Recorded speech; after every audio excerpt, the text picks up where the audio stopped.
Hey, welcome to the Broken English podcast. Today we have a very special guest and collaborator and friend, Left Right. Welcome. Yo, Thank you for coming through, my friend. yo, what up? How's it going?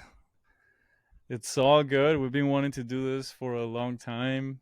Yo, We finally made a track together after that remix I did for you, yo. and I would say it came out really nicely as part of your album. What do you think? Is it the best one on the album or not? Of course, of course. Okay. Yeah, That's what's man. up. Yeah, that one was a lot of fun. It's definitely one of the dancier ones. It hits hard too, like especially those systems that have the big subwoofers. It's a It is low very C sharp. aggressive. And that's you. That's all you. That's all you. It was me. I did not have it like that. And I like, if anybody listens to my music, I like a lot of low end. A lot of low end. But this was I was just It's afraid. I called think deeper. the yeah, it's very, very deep and but it came out it's very full as well, so it completely works out. My fear with tracks that are under basically E is Yeah, that usually when you go to places that don't have good speakers, then the tracks don't translate well at all. it's a thing. But I think we put in a lot of work. I put in a lot of work as well on the mixing to have like layers of bass coming from C sharp up so it doesn't die. Because when I started making music, I was in like obsessed with just the craziest low end, and then I played some of my tracks at a bad show. I'm not gonna say where, but just like bad shows, not amazing speakers, and I wanted to cry because you couldn't feel absolutely anything because they had normal speakers. So like let's call like above 45, above 55. I don't know. Have you had any experiences like that where Oh your yeah, tracks flop because of the sound system? tons. Yeah, it's a thing. And some of it you can't control, and some of it, yeah, like you say, you just try and make sure you got some harmonics above 80 hertz, and then test it. You just got to test it as much as you can. What do you have? A notebook? You tick. You do some checks. Check in the car. What speakers? What are you doing? Totally, yeah. So I have my A set are my A24s, and then the Atom. What are these? The fives? Yeah, those. That's like my B set, and then I got too many headphones, Yeah. but especially through COVID and doing. So I have the Odyssey. I have the cheaper one than you have. I have like the real entry level LCD ones, which LCD ones. I didn't like these when I first got them, and Uh now huh. I'm starting to come around more because I my Audio Technicas are the ones that I am so used to from DJing because I've used They're these so for good, but they're really good. I They're I've used really them good. so much, and so I know what they sound like. But What number are those? the M50X. Yeah, those are the ones that like basically they give you when you buy the Yamahas, and then they end up being the best headphones ever. I love them, but I I have two can't. pairs of headphones, these ones and those ones, the I Technica. want to really try the ones you've got because if I could go back, I'd probably buy the one you have.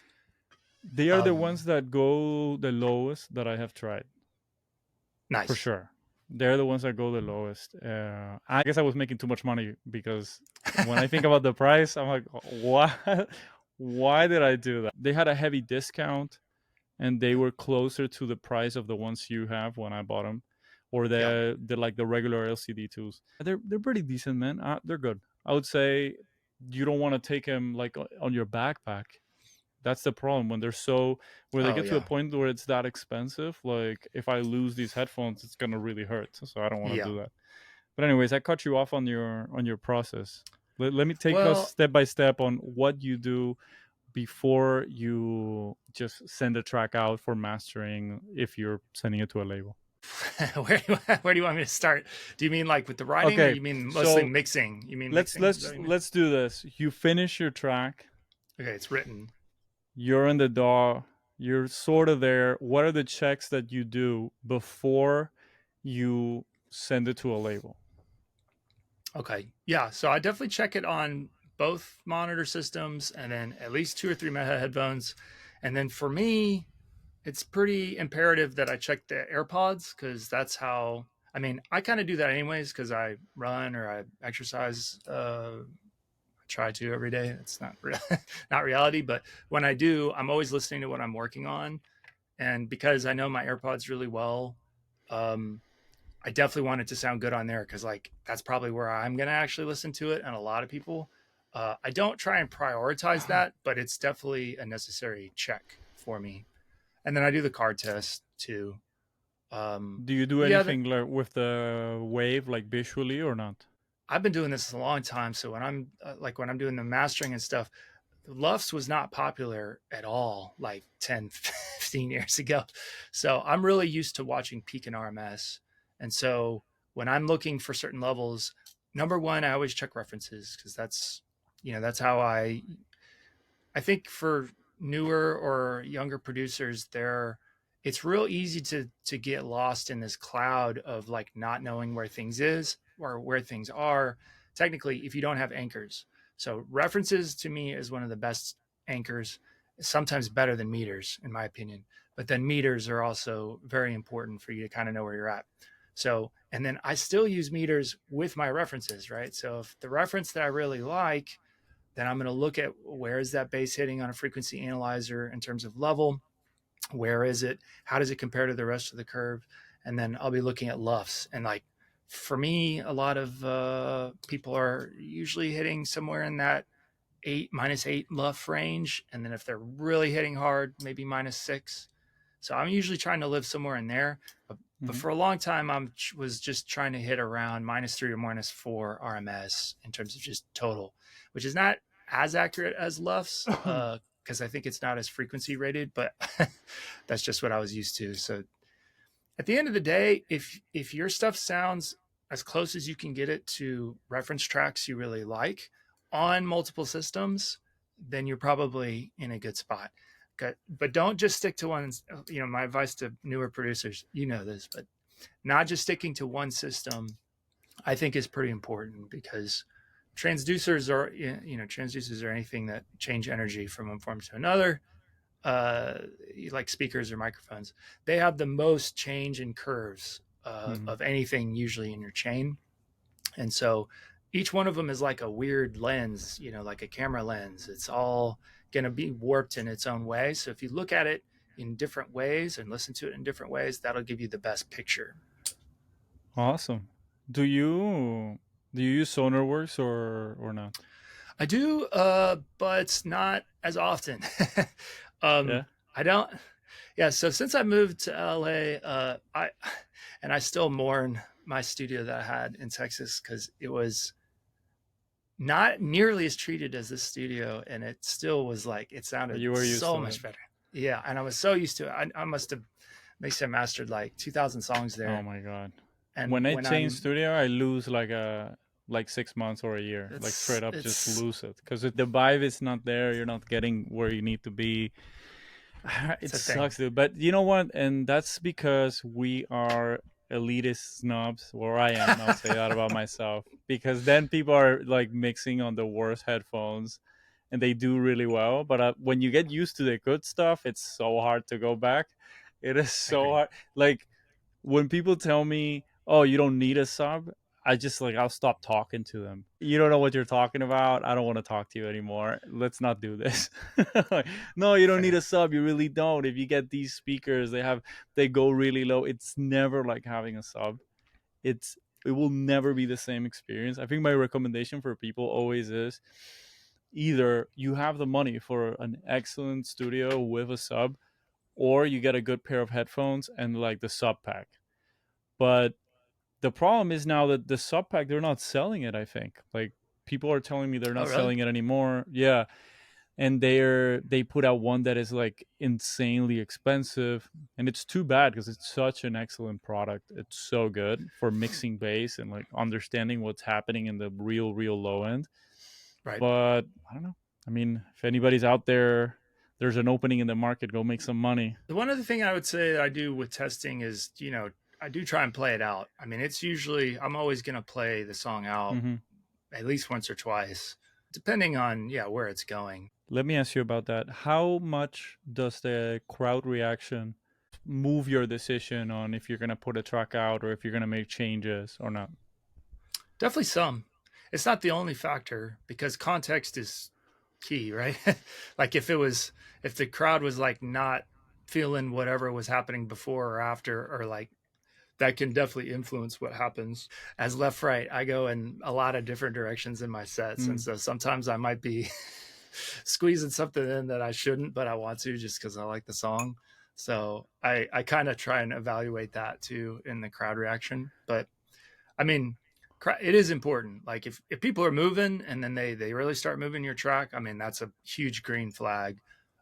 If people leave when your song comes on, that's definitely a red flag. What about for signing tracks? Has there been tracks that really you didn't feel were good enough, and then you play them out, people go crazy, and you sign them, or well, in the past when you had your label, Um, that's an interesting question. or even for you, even your Maybe I tracks? should think about it like that.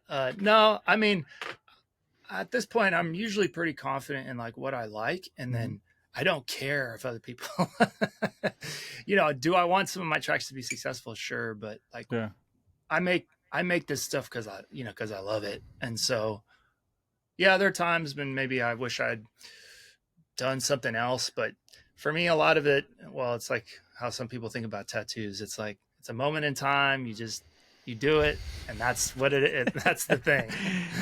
That's how it is for Uh, me, at least. I've heard this from a lot of big label A&R's owner. Like clearly, they're not gonna play out a track that they don't think is dope, Sure, but crowd reaction is 90% of why they either sign something or they don't. And I nice. kind of get it, but at the same time, I think tracks do grow on people, right? Sure. Sometimes it's not immediate. Like there's music that needs a couple listens, that needs, like you said, the right setting, the right crowd. So I don't know. I think that maybe that is hurting a little bit the creativity of what's out there, in my opinion. That's why I was asking about it. What do you think about that? Yeah, I think there's validity to that. I mean, especially if it's a bigger label. I mean, the whole point of that is to like sell records. So like having stuff that is undeniable. I mean, that's a term that I've gotten a little bit more interested in lately. Mm. Sure I saw it on TikTok or some shit, but it was like making something that's undeniable. I like that Uh, concept, and so I'm interested in that. But well, what do you mean? What yeah, do you mean by undeniable? um, just yeah, I mean, like if anybody hears it, even if it's not their genre, they'd be like, "Wow, okay, Okay, okay. that's something." It's Yeah, like overall memorable to yeah, everybody. yes, and that's its own art, right? And that's Yeah. also why there's so much competition.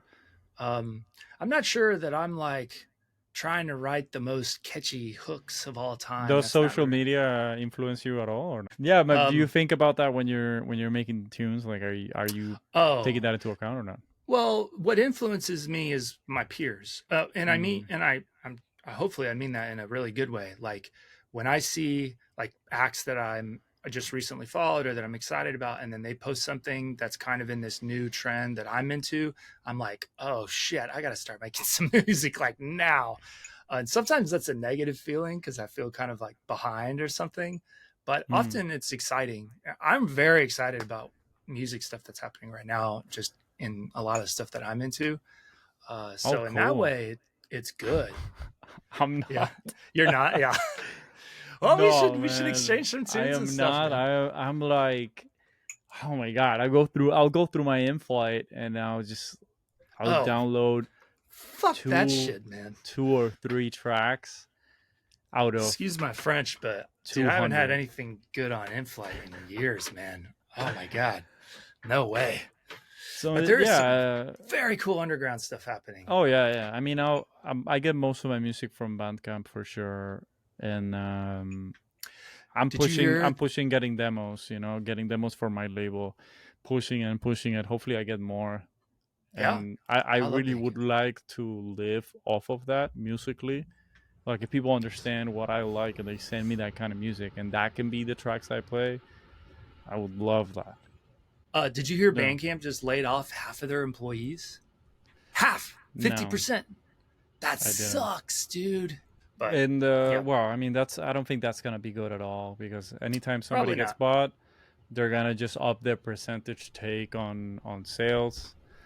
That's what it's gonna be. And now it's just but I don't know. What do you think about that? Would you do you get discovery from Bandcamp or would it be better for you to have like a Shopify store where you just sell your tunes? I've definitely thought about the Shopify thing, but getting Hmm. speaking of getting a working website that consistently works, that's can be difficult in and of itself.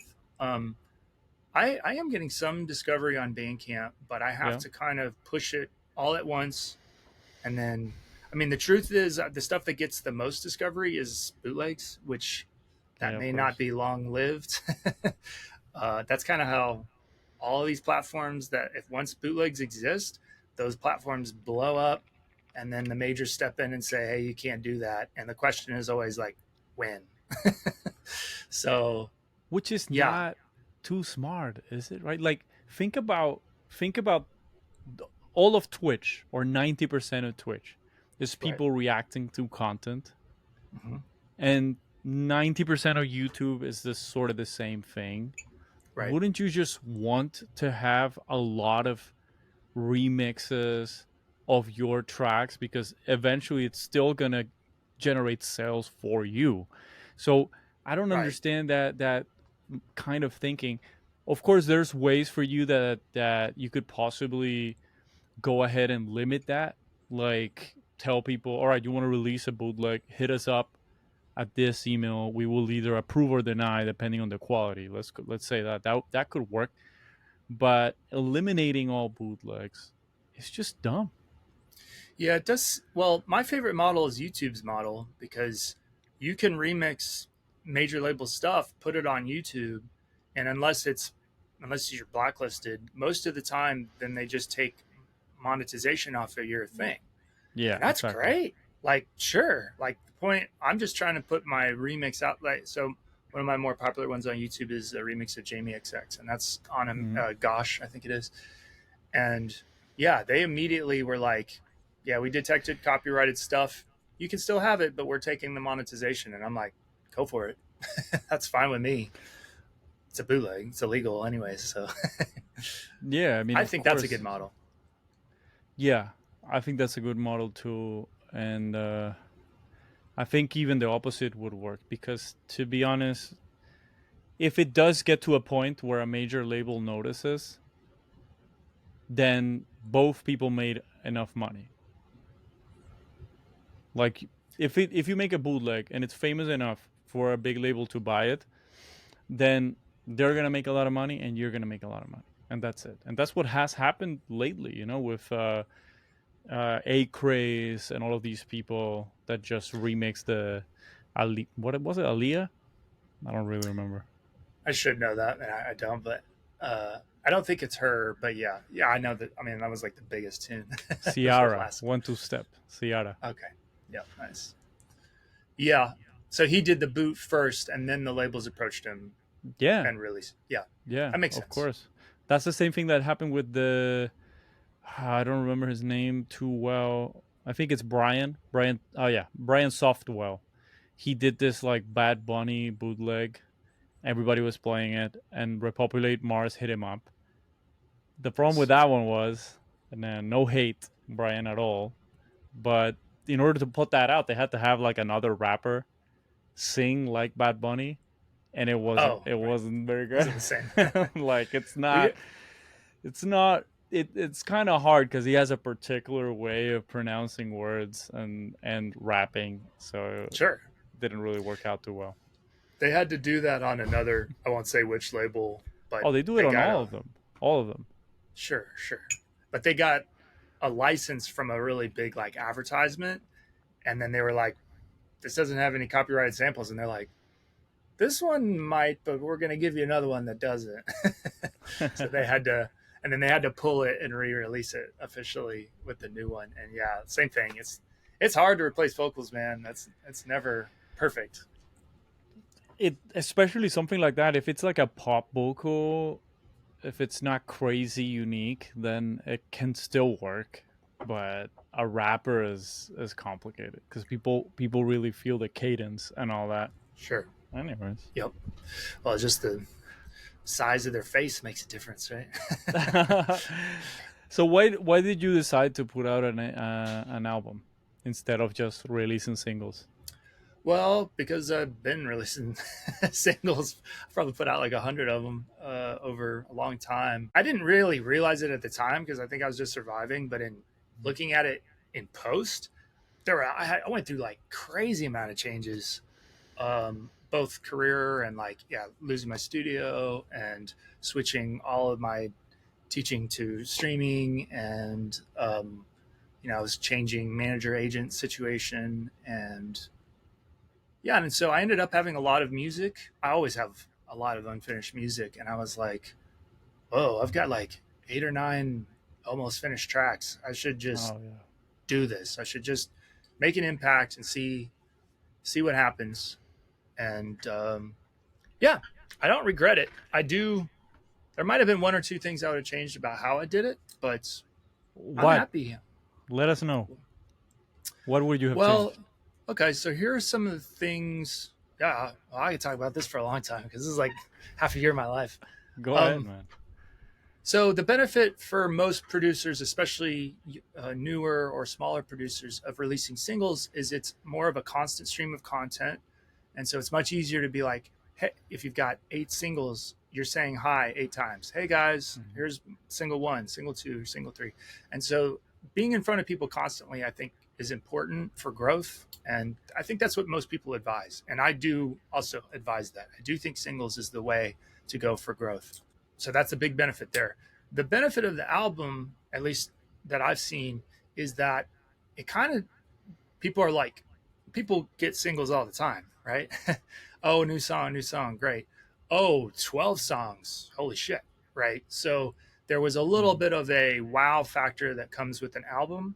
And then also because it's a bigger body of work, I'm able to talk about it for way longer. I can feature the individual songs.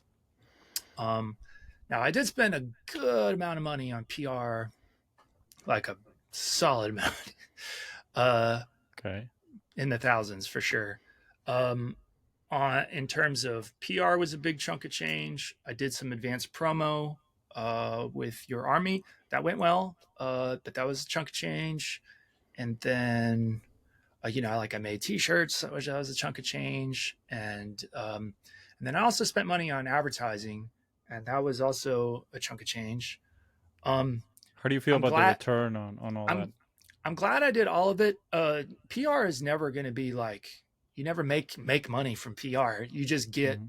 features, right? Ideally, and sometimes you get nothing. And I actually thought I was going to get nothing based on how things were going. I was starting to get concerned, and then I got a bunch of features at the end, so they pulled through. Oh man, now I got to remember the name of the PR company that I use Relish? because no. So I used Your Army for advanced, but I used Infectious PR, who's in the Oh, UK. that sounds But familiar. at the end of the day, I got a UKF feature. I got a the Song is Sick feature, an EDM identity feature. The cool And thing while about the your album is that it has so many genres that you can get very different people in it, right? that was nice. That was a nice aspect to it. Um, but If you yeah, definitely didn't see money from that, and I'm not really sure I hmm, saw fans from that. So I'll cut to the chase here. If I was advising other people, I think PR makes sense if you're doing something that you're like, I got to make a big push and do this. And this is my first album. I was like, I'm all in. I got to be, right? I've been waiting to do this for a really, really long time. So I'm just going to go all in and see what happens. So I don't regret it. But the thing that I've spent more money on, like if I'm going to spend money on, has been some light ads, just with a cool video. I really like making weird videos. And so I'll just make a little video of the song, and then I do my best to target that audience. And then I send them to a landing page where they can pick Spotify or whatever. And then most importantly, I'm using conversion ads. So hmm. they have to, the ad doesn't trigger unless they actually click through, to Spotify or to Beatport or to Bandcamp. And that I have seen actual progress in my numbers, particularly on Spotify, which has been a big thing for me to work on. That's Um, cool. And where do you put the videos? they're just ads, so you won't Yeah, but see I them on mean, my. where are the ads? Oh, you mean platforms? Instagram Uh and huh. Facebook. Yeah, Instagram and Facebook. so they're all meta Okay. ads. A lot of them are just vertical, so they'll see them in stories. Stories is like one of the most common, actually. Ah, cool. And then I'm just targeting people that like. Oh, I already forgot my audience. It was like people like Bicep. I don't even think Bicep is an interest audience, but people making It's close. Claude Von Stroke is an audience. Like Fortet is an audience. I wouldn't use Claude for what I was doing, but if I was doing Let me house, I ask might you a use. question. Did you do anything with like YouTube? I've heard people say, I haven't done it myself, but from what I understand, I think that you can upload your video, like if you have a video for your song, and then turn that into an ad, and every Yes, view from the ad also counts. goes to the original video. You can do that. Yeah, I didn't for the Ah, album, but yeah, that's that's why interesting. those major labels that have like 1 billion Yeah. plays. It's not. I mean, even if they just watch it for 1 second on the ad and then they hit skip, it Mm, still counts as a play. that So makes sense. Yeah.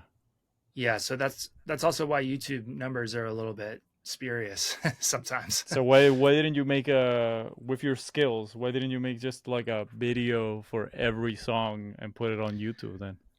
Because I got maxed out. I, I did Too much try. stuff. Yeah, I made one for deeper, but it was more of a visualizer. Yeah, yeah, I yeah. was I mean, I that's was what I mean. focusing on 8 second. Well, and also because it already existed. I use Label Engine as my distributor, and they automatically make. It's not a moving visual; it's just single. But I sadly neglect YouTube, and I wish I didn't, because I think it's a really good platform. Um, and I never have had much traction there, and so I think my motivation there is not Dude, as strong. look, I I mean, I haven't done as much as I definitely should, but I work with people, right? Like outside of me making music, I work with people one on one on their music, but I also work on their branding and just overall how to release music and how to move. And I can, I mean, I could definitely recommend YouTube because of one thing, and it's in the years that YouTube has been going on, they have never throttled the algorithm. Hmm, that's cool. So, because if your videos do well, They're gonna do they well. make money. Nice. It's not an ad first platform.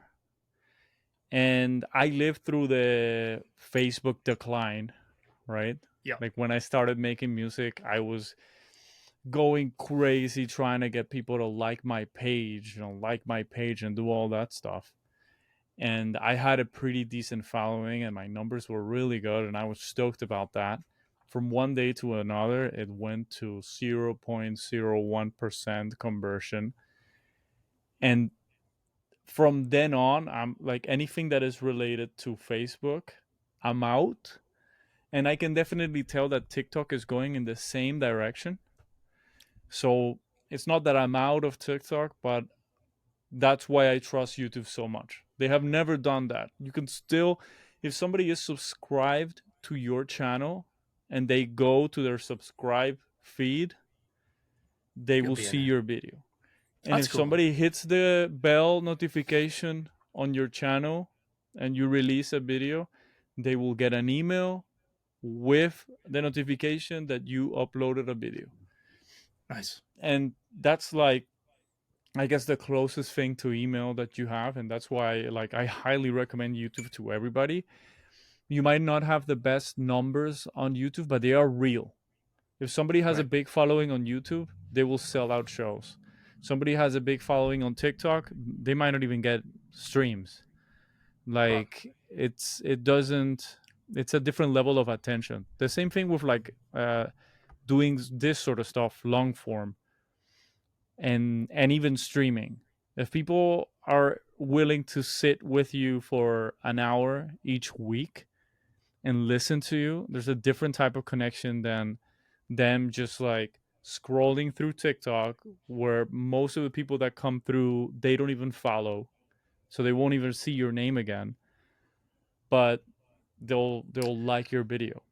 That's cool, So man. I'm actually yeah. glad you said that because you might have convinced me.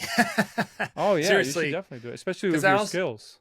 that also sounds like Bandcamp in a way. Because like Bandcamp is once people Yeah, subscribe, then they get yeah, notified until they turn it off. exactly. So that's cool. I mean, I've been it's not a small company, you know what I mean? It's Google still, but yeah. at Do you do least. shorts?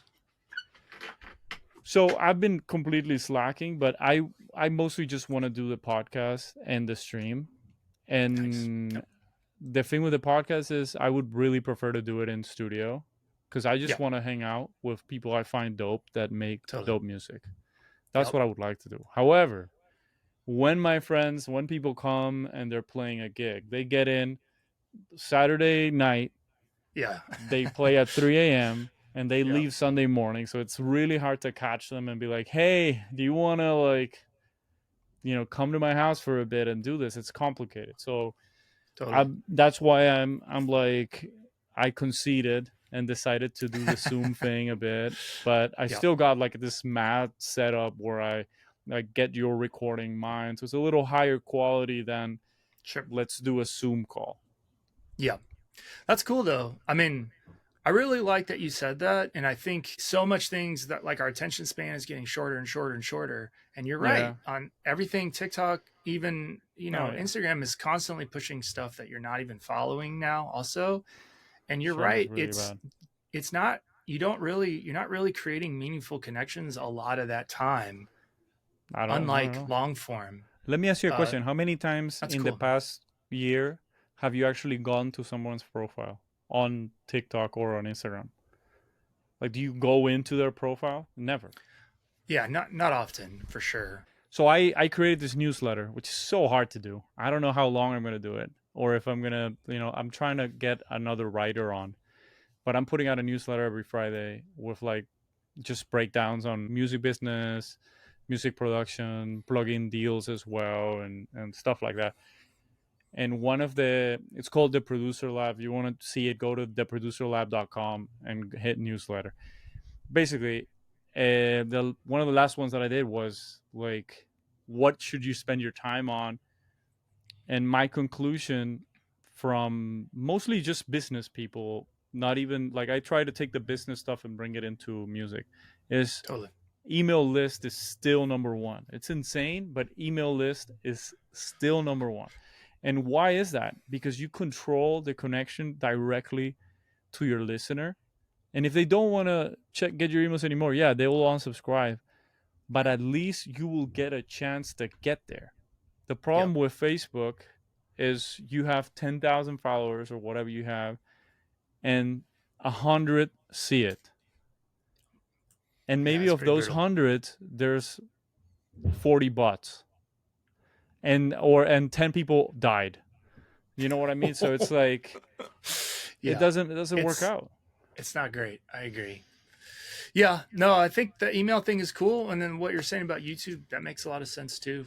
I I do like need to YouTube a put lot. a little more time into YouTube for sure. Dude, you have the camera skills, the design skills. I don't have any of that. Like, go ahead and do it. What? You got a better camera feed than I do right now. I have, you know what I have? I have grit, basically. That's what I have. I'm the kind of person that will like teach himself Photoshop. I'll do it everything the wrong way, but I'll still make it happen. Yeah, You know what I mean? we're the same. Yeah, we're the same in that But way. the thing with that is, every time I ask somebody to do something for me, they don't do it like I want it. So I gotta go and try and do it. Yeah, And maybe it's I, because I don't know how to express myself too well or whatever, but it's hard. It is so it's a hard, thing. dude. Well, at least in my case too. So like I'm building a website for the conduit, the label event thing. That looks so well, and Oh, everything you've thanks. done with the parties that you threw Thanks, and dude. the whole release, the visuals, so dope. Thanks, man. Yeah, I work way too hard. But I love it. It's literally that side of things is like Mm. one of my favorite things to do. But on that note, like we're building a website and I want that website to be of that quality. And dude, like I'm not I, I know what I want it to look like, but graphic design, web Yeah. design is a whole nother animal. And I'm in that same boat where I know I could pay someone to do it, but to do it at the level I'd want, it would be Mm-hmm. several $1,000s. And even then, I'd probably be pissed off about some things, or it would just be a nightmare of revisions. I don't So I end look up if I doing it myself too. It's the same nah. situation. It's I rough. I think you have the same issue that I used to have. That is like I want to have the best product in the world before it even comes out. Yeah. And Yeah. what happens with that is that you don't test. So there's no testing in that process. Yeah. Then it takes a really really long time. You are time constrained and financially constrained. And what I've learned is like the people that have the most successful startups, their first site sucked. You know what I mean? Yeah. Their first Yeah. site sucked. Their first logo sucked. All of that sucked. So my philosophy now, not in music, but in like creating products or just putting stuff out, is I'll stitch things together. And if it does well, and if it makes money, then I'll put money behind it. But I'm not Yeah. gonna put money behind something that hasn't done well already. So Yeah. like that's where I'm at because that lets me launch a lot of different businesses and a lot of different things. Yeah. And I would probably just do one if I did it like I used to, which is like, all right, I can't, you know, I need to have this T-shirt that Kanye West uses, and the print needs to be that, and this needs to be that. It's like you're never gonna put it out, and maybe you put it out, and nobody buys it. And you're 5K in the hole. So I would recommend, Yeah. like, I believe you have 10 times the audio visual skills that I do. I'm pretty sure that you can just put a good site out that is gonna be way better than most people. Maybe not for you in like personally, Well, but for everybody else, it's close. It's for close. everybody else it will. And dude, just do it. And then in a year from now, if you're throwing parties and they're doing a ton of money, then put it in there. Well, yes, and that is what I'm doing because out of necessity. But I one of Yeah. the reasons I want the website in particular to be super awesome is because I'm going to be leveraging it to try and license music from some bigger artists, Oh. and I can't do that if my website looks like crap. So I'm really trying to, and same thing with booking some like visual artists is a big part of Hmm. what we're trying to do. So When's the that's next one? this push and pull. Glad you asked. We just teased, I should say, we teased our first teaser for December 1st in Dallas, which is my hometown.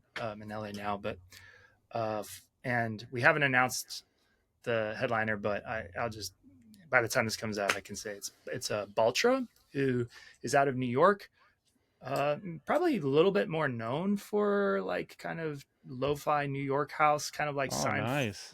Seinfeld boring. However, he's been putting out a lot of like really cool breaks. It's a little bit on the chiller side, um, some of it, and then some of it's even he's even got some kind of jungly stuff. His last That's dope. EP, Where I End, I think it's called, is so good. So we're really excited about that, and we're going to be doing like a wave, like water type install thing. So yeah, that's that. That's awesome, man. Hey, we haven't talked about our first sync license. Are we gonna talk about Yo, that? Yeah, I don't yeah, know. why not? Uh, Okay, the peek behind so the curtain. yeah, Let them know. so we just got our first, and this is also my first like rando sync license. Hmm. Like I've gotten some stuff placed because I did a pitch like through an ad agency or through Yeah, something, and they're like, we want something like this, and then I would write something like that as a yeah, I've demo. done that. Yeah, But we just got for our song Deeper, a random film producer for like a snowboard ski that's film awesome, man. hit hit me up and was like, hey, who owns Deeper? Who's the label owner for Deeper, That's or so for cool. Conduit, where our song is released on. I was like, that's me. And they're like, we want to put it in the film. Here's a certain amount of money. And I was like, can we get That's it amazing. more? And they were like, yes. And yeah, I mean, that's cool, right? Like, so it's going to Yeah, be in man, that's a awesome. film. I didn't know that it was random. I thought that you were pitching for sync. Well, I That's do so cool. That's try, even but cooler. I'd never met. No, I had no idea who this Yeah, producer was. And so I asked her and I was like, hey, how'd you find the song? Guess what she said? She said, our video editor found it on, guess what platform? Bandcamp. Bandcamp. Sick. Yeah, buddy. Yeah. That's awesome. Well, we So, gotta tell him the name of the movie when it comes out. I gotta go watch it. yes, it's a Warren Miller film. So, Warren Miller, I didn't, I'm sad to say I didn't know who he was, but he was Hmm. a really famous director and producer of these ski and snowboard films. So anybody who likes skiing and snowboarding probably knows already who this is. He actually recently passed away, but his No. company, the Warren Miller Company, is now releasing their another big annual one, and it's like a recap of all the craziest. I think this one is like a best of all time situation.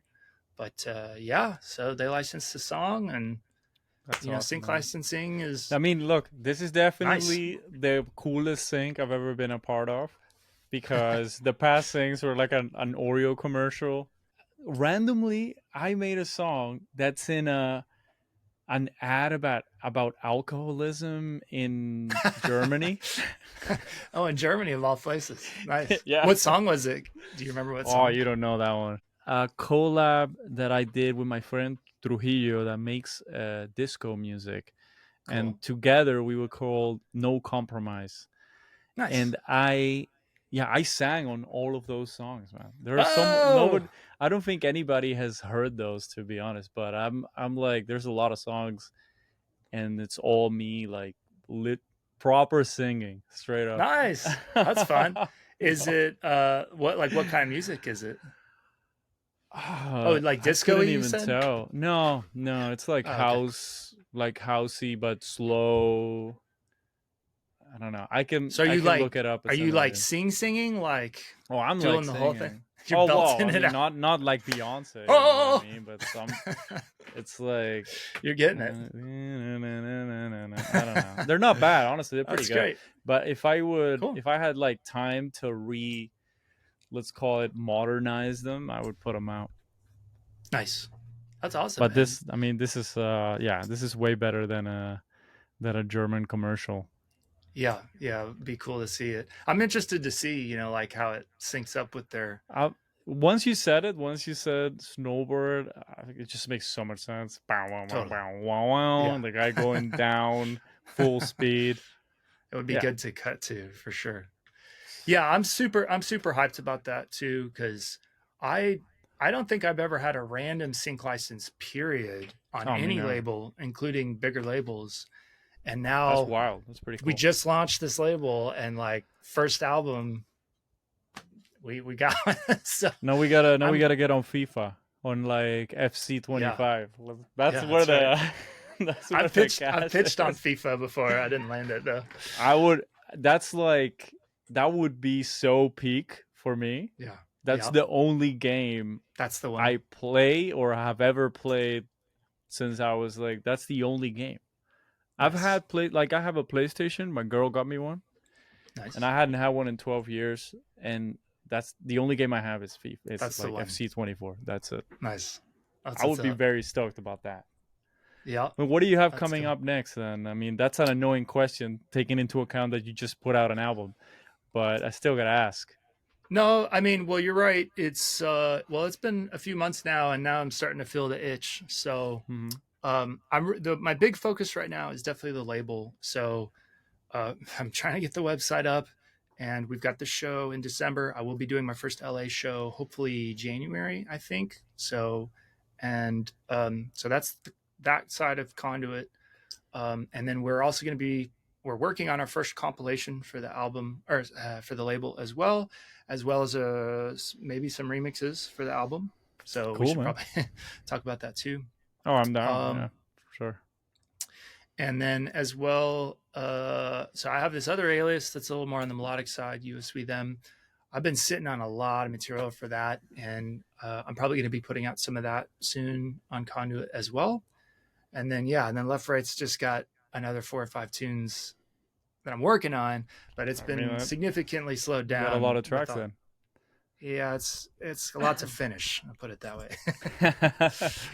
So tell me a little bit about your setup right now. Like, what are you using outboard?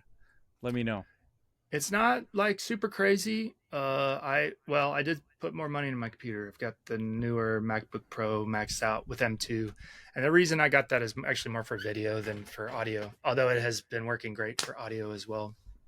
Um, yeah, speakers, Mackie 824s, which these days most people wouldn't think are that great, but I've been using them for a long time, and I actually love them. We got Atom 5s. Well, I've been using my Prophet Rev 2 a lot more lately, and it's on the album. I don't think it was on Deeper. No, it wasn't on Deeper, No. but it's on a lot of the other songs on the album. This is my trusty Nord Lead 2, which I've had ride or die. You can't see it, but I have a Moog here, a Moog Grandmother, which I love. And I think that's the majority. Oh, sound card is just an old Scarlett Focusrite, but it's got like 18 in for the different synths. And I have a good, oh, you probably can't see, but I have a guitar half stack over here too with the Marshall half Nice. stack Yeah, and no, a we could Les see like a Paul. quarter of it. I think that's the majority of like gear. What do Yeah. you think is the most important thing you would tell yourself when you started out? Like, what would save you the most amount of time? Oh, see, I like what I did, which was, I mean, it's similar to what you did, which is just be ravenous. Just like get it. Don't stop. Don't let anything get you down and do it for yourself. And then nothing can stop you. uh, Okay. I think that's the thing that hurts everybody is though, being upset about we're not where we want to be in terms of success or something like that. But like if that comes second, like if sex if success happens second to you making shit you fucking like, then you're gonna keep going. You know what I mean? That's how I feel, and I feel strongly about that too because I teach students, and they're all getting down all the time, just like I am. And Awesome, man. it's good to remember, like, so there's another interview about like how to stay motivated and stay creative, and Hmm. I think social media as a whole, like especially the short form stuff in general, that could be really draining on your motivation because you're constantly seeing what other people are doing and it's taking away from you just doing, you know what I mean? um, so I think it's good to listen to what other producers are doing and paying attention, but just finding what you like, immersing yourself in that, and then go. Like be ravenous, like death metal it, like don't stop. I've got a oh no, where's my kitchen timer? I've got a kitchen timer. So like, maybe I'll want to get on social media or like take a break or something. Hmm.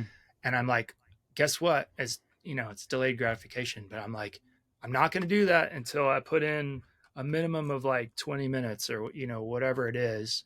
That's I'll awesome, beep man. it, and then when it's done, guess what? Most of the time, I don't go do that other thing. I want to keep working. That's So cool. I think using little tricks like that is I good. I And do the then same thing. I use my Alexa. Just like, nice. Set a timer. give me a Yeah. timer, and that's it. When you're Amazing. talking to your students, do you recommend that they try all kinds of different stuff or concentrate on like one very specific genre, track, artist? That's a really good question because I think most of the people that I meet with, especially when if they're young, if they're real new to dance music, then they're usually like going in 8 directions at once. And Mm. I think that's natural because they're just discovering all of this stuff. Um, I go in all directions at once also. And so I identify. I do try and at least make it song specific. So I'm like, let's set our intentions. It's a funny way to say that. Let's set our goals for what we want this song to be. Let's get our references in. And then along the way, we should be comparing to the references. Now, sometimes they'll change direction, and that's okay. It's normal to want to change direction in the middle of a song, but like changing directions endlessly, bad, because you're just chasing your Mm. tail. You won't ever finish anything. So it's definitely case by case basis, but I try to have them focus on what they enjoy for the reasons I just mentioned, because I think Yeah. being lit up about shit you like is one of the most valuable things we have in life. Like I value it more than almost anything because that controls what I do. And if I can find things that are, healthy for me and interesting, like dance music culture is badass. If you find your corner and you find the things that you're interested in, and then if there's a lull or like I'm not interested in stuff, then I go and I try and find some new shit, or I take a break and I work on video or I work on something else like building an art install or something like, and that kind of helps get my mind off of it. Oh, But nice. also surrounding myself with people, which is very hard to do in LA. I found. What motivates you the most to make music? Listening to other people's music that I really admire is Mm. definitely a big part of it. Um, yeah, I would say that's easily the number one. You know, and we Cool. didn't really get a chance to talk much about other artists, but I'm just, if you don't mind, I'd love to just name some people I'm really feeling. Of course, go ahead. So, some of you may know I'm kind of definitely more on the break side generally, breaks and garage, like kind of UK sounding stuff. So like Bicep was a big deal, still is a big deal out of the UK, kind of more on the melodic side. But after they kind of blew up, there's this crazy echo of cool stuff that's happened. Overmono, who I kind of consider the Oh, I next really like Bicep, it. Really they're like so Overman. good.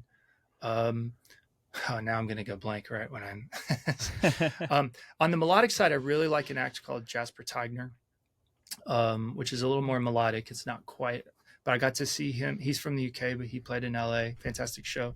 Also on the melodic side, Floating Points. We just Floating saw Points has been around for a long time. definitely, and then on that note, Rival Consoles, my wife and I just saw here in LA. One of the best shows I've ever seen. Very melodic. It's not really even Yeah. dance. It's kind of dance music, but it's kind of like Floating Points or Max Cooper or something like that. On the dancey side, though, like on the bassy side, um, there's such cool stuff coming out in UK Garage. So Interplanetary Criminals, I think, is doing really cool. But the whole label he's on, Time Is Now, is really He has cool. the viral song, right? Yeah, baddest of them I all. But like he that has one. a. That's a good It's a good song, one. man. It's a really good one. Yeah, people Um, sometimes hate on stuff just because it's viral, but that's I had this. I was talking about this on my stream. It's like that's the best. I think I said that was the best track of last year, nice. and it is. It It's was a just big a one. good. It's good. It's hooky. It's well made. It's fun. Yeah, and he is a really good producer. Like he's got a lot of tunes that I loved even before I heard that song. Mm. Um, But another one that I'm like really fired up right now, who's pretty new, is called Bullet Tooth.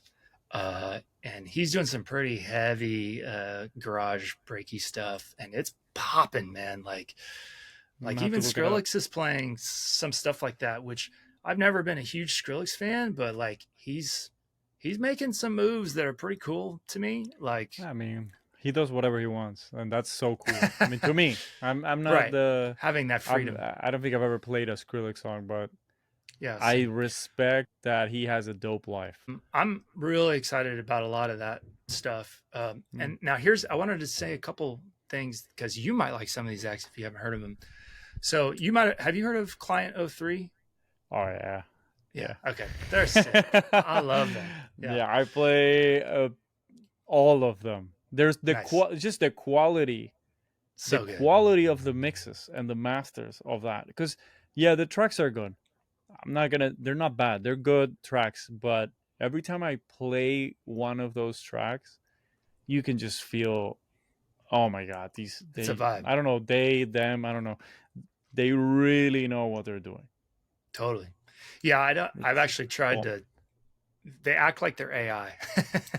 I've tried to, Oh, I'd be like, hey, this was a long time ago, but I was like, do you guys want to collab or something? And they're like, yeah. we're, that is not possible because we are AI or something like that. I was like, nice. That makes me Um, like him a little less, but yeah. their videos are awesome, man. It's even their graphic design is all this like 90s like Microsoft Word looking stuff. Yeah, Okay, yeah. I haven't seen the videos, but every time a track, one of those tracks comes out, it goes it's on my sick. playlist. Like, It's there's so just good. the quality is so high. Them and I think you had that track that was remixed by Aloka, right? Yeah. I Yeah, think Aloka's he crushing it. also is in that same line, and the quality Yep. of is very good. Agreed. Yeah, he's a good one on this kind of electro-y UK sound. Um, so someone I discovered recently when I was in Vancouver are these artists called Greazus. Have you heard of Greazus I before? haven't, no. That's Greazus. I'm gonna see if I can either get a remix from them or work with them on something. But they're doing the reason I mentioned it to you is they're doing this like it's like jukey, footworky, electro-y, Oh, breaky cool. stuff. It's very well made, but it's all 150, 160, which is a little bit of a wild tempo, but you know everything is starting to get a little faster. Yeah. I don't know I mean, it how you works feel for about it. me. My sets are a little crazy. Like I Hell start yeah. at, I start at like 126 and I go up a lot Yeah. Sick. and down. I'm I'm starting to break that 140 barrier now in my sets, and it's awesome because now I can connect to drum and bass really easily Hmm. too, which is fun. Drum and bass is having a moment. Chase the Status Boiler Room, sick. Have you seen any of those videos? I'm not a big drum and bass guy. Not a I D and like B guy. Yeah, jungle. that's okay. I like Yeah. jungle. Well, Jungle's having some resurgence as well, which is Yeah, really that's cool. what, Yeah. like, there's a lot of jungle out. The problem with that is the same thing that happened when it was big. I mean, a long time ago. Long Like, we're time ago. really Yep. aging ourselves, but yeah, when it was big before, there was a point where it was just like it just sounded everything sounded literally the same. It's hard to make jungle that sounds original Yep. because That's a lot fair. of it is the same loop. So Right. you gotta be super creative, I think. And I've heard some really nice stuff called Nia Archives. Have you heard of Yeah. her? She has that song on FIFA, and Oh, I heard really? it there. Yeah, I heard it there. I was like, ah, FIFA. that's really dope. That was like the last one, and she put out a remix of Georgia Smith. Yep. Oh my god, it's so good. I don't know if I've heard that. It's just I'll so peep it. nice, and Yep. it's perfect. It's like a very hooky, beautiful vocals on this jungle beat. Excellent. Like when I heard that, I was like, yeah, I want a lot more of this, and I would love to Yep. hear a set like that. That's But cool. my problem with drum and bass is when people say drum and bass, I think about the American drum and bass and like drum and bass dubstep, and I'm not a fan of that. I've been listening to jungle and like UK drum and bass for a long time because I used to, I grew up in Europe mostly, and that's what they played at Fabric and a lot of these places. So I'm into that, but I would say it's more jungle than the American drum and bass dubstep stuff. That's fair. Yeah. I did just generally I tend to lean a little more UK on a lot of this stuff, Hmm. but it's exciting, man. There's a lot of cool stuff happening, like way more than I could even ever mention. But No, I yeah, gotta I'm look a lot of these people up for sure. yeah, Especially the man. one you said that was your favorite. What's the name? The The last one. one that I think you might like is Greazus. Greases. Greazus. Yeah, I'll Yeah, look it like up. I just met them randomly at a like at a location. I was just walking with a friend in Vancouver, and he was like, "Oh, you should meet my friend." And I was like, I went and listened to their music. I was like, "Wow, that doesn't usually happen." You meet someone Cool, man. randomly in person, and then their music was really good. So, I don't know, who can I recommend? I think if I check my stuff out, I think Swisha is somebody that I oh yeah, really like death.